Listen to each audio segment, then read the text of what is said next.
কি রে সামিলি, এই বাড়িতে আমি কাম করতাম, তুই আমার কামটা খাইয়া দিলি।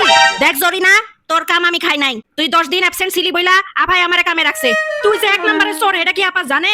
সব বাড়ি থেকে পেঁয়াজ রসুন আদা শাড়ির আঁচলের মধ্যে পেঁচাইয়া লইয়া আসস, এটা কইয়া দিমুনে, তখন বুঝবি।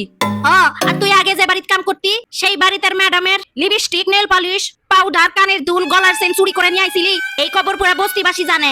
দেখ জামিলের বাচ্চা জামিলি, তোরে লাস্ট চান্স দিতাছি, এই বাড়ির কাম ছাইরা দে। সারু না, কি করবি? আমার লগে কাইজা করতে আসবি না। নিজেরে তো তুই নাইকা মনে করস, কিন্তু স্যারা তো ভেটকি মাছের মতো।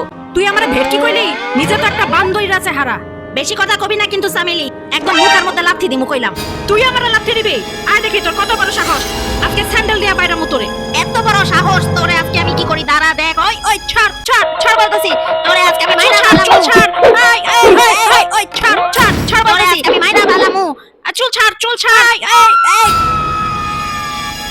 এই তোমরা দুজন কি শুরু করেছো? তোমাদের দুইজনের একজনকেও আমি কাজে রাখবো না। আমি নতুন বুয়া খুঁজে নিয়েছি, যাও এখান থেকে।